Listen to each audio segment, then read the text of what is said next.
Well,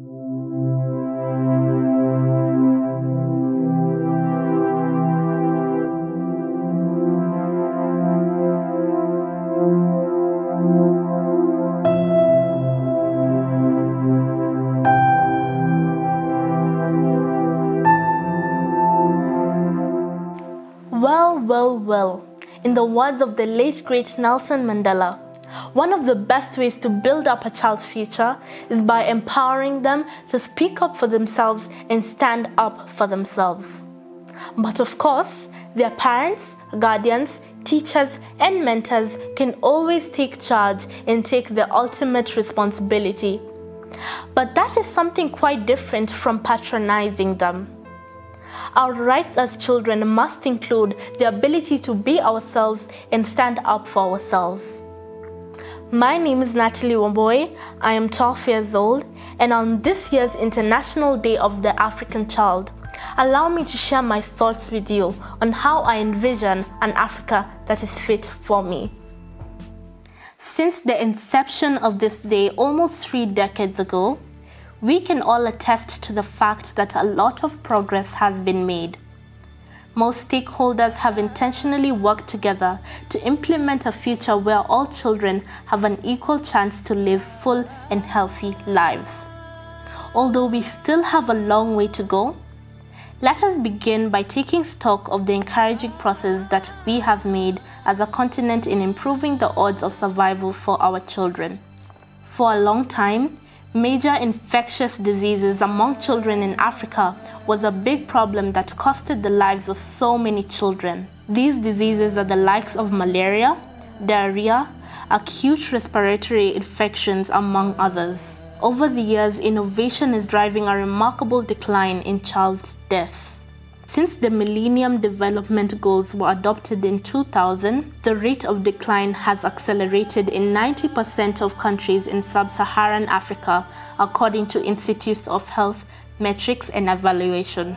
New vaccines, drugs, diagnostics, and other health innovations has led to significant drop in development goals. The odds of survival for children rise sharply when their mothers can provide and care for them. On matters education, more children can be enrolled to school over the years. African girls jumped from 47% in 1990 to 77% in 2019, with the rate of boys rising from 58% to 80% according to the United Nations. Building of more schools and better infrastructure has significantly risen within the last 2 decades. That is a promising sign for Africa's efforts to drive down illiteracy and use education to fight poverty, diseases, and other major setbacks across the continent. Another milestone is that, since 1990, the United Nations estimates that more than 60% of people in sub-Saharan Africa have gained access to improved sources of drinking water.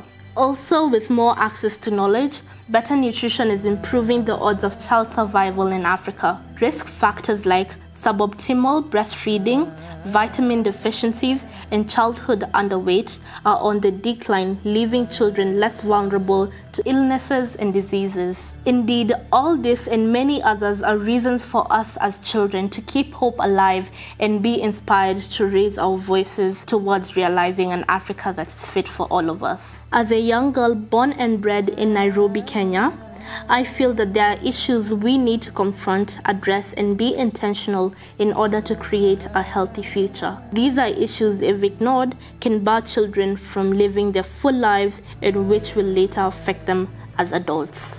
A case in point is child abuse. Child abuse in Africa is a major threat to the achievement of the Sustainable Development Goals on the continent. The number of children on the continent who are abused have always been underestimated. Child abuse is defined by the World Health Organization as all forms of physical and emotional ill treatment, such as sexual abuse, neglect, and exploitation that results in potential harm to the child's health, development, or dignity. Child labor is common in African countries where grinding poverty propels children into work.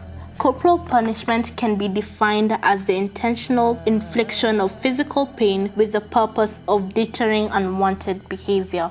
It remains a very common practice in most African households and schools.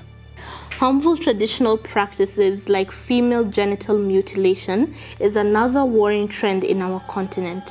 Sadly, some communities allow young girls to undergo varying forms of genital excision, leading to long-term problems. About 200,000 children are trafficked annually across our borders for domestic services and exploitative labor.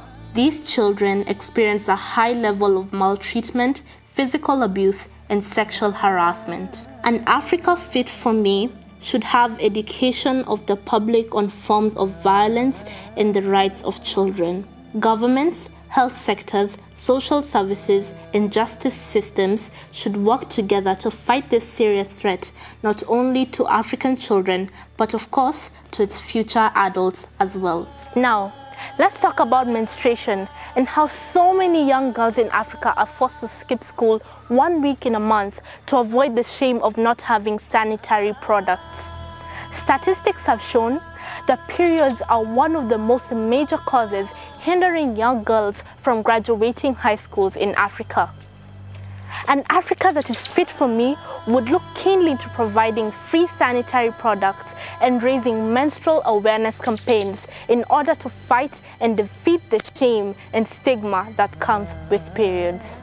On this platform, I also feel the need to talk about mental health. The growing awareness of the importance of mental health as a key component in child development has begun to be acknowledged. There has been little research in child mental health in Africa, yet many children go through adverse conditions that interfere with their physical, emotional, and social development and place them at huge risk for psychological problems. An Africa Fit for Me would ensure that all children can access mental health specialists within their school and communities.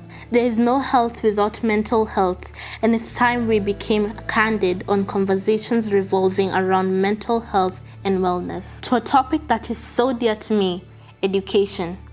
This Day of the African Child has its origin in a shocking tragedy in 1976 when a protest by school children ended in bloodshed. But unfortunately, over 40 years later, children in many African countries are still deprived of their basic right to quality education. When it comes to education, quality is a must if we want to build a better future for the next generation. Educated children are vital for the health and prosperity of families, communities, and children. African countries should develop and implement programs that support children's achievements in education and through education. An Africa Fit for Me will be the one that in the midst of conflict and disaster, education will come in handy to sustain and save lives. At this time, we are going through a global pandemic that has changed our lives in so many aspects. The education sector in Africa has been adversely hit because classes can only be conducted virtually. Only a small percentage of children can access online learning due to the fact that their parents lack the necessary means and tools, which include electricity, reliable internet connectivity, a smartphone, or a laptop. An Africa Fit for Me is one that governments can do more in making technology an effective and affordable tool that will be accessed by all children.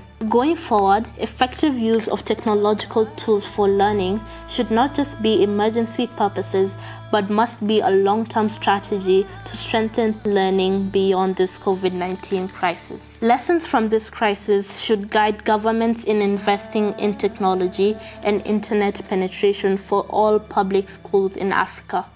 An Africa Fit for Me would be one that its citizens abide by the rule of law, one that is free from war and unrest, an Africa where corrupt leaders will be prosecuted and made answerable for their wrongdoings. Every child stands a chance to rise into leadership if they so desire without having to be cross-checked on which tribe they belong to or their economic backgrounds. An Africa that will unite and speak in one language to tackle all the issues that affect children. As children, we need guidance, hope, promise, and love. And only a united Africa will deliver that to us.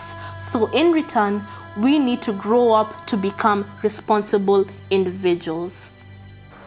Now, before I go, I must say that I am proudly African.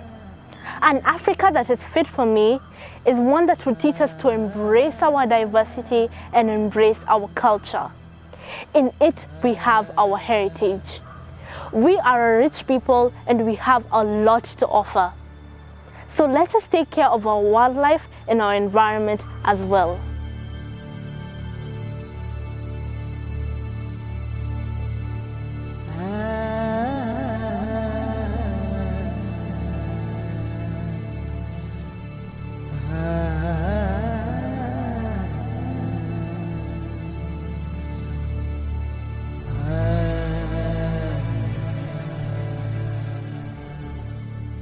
I am kindly reaching out to all children across Africa to ask them what they really think of when they imagine Africa as a fit for them.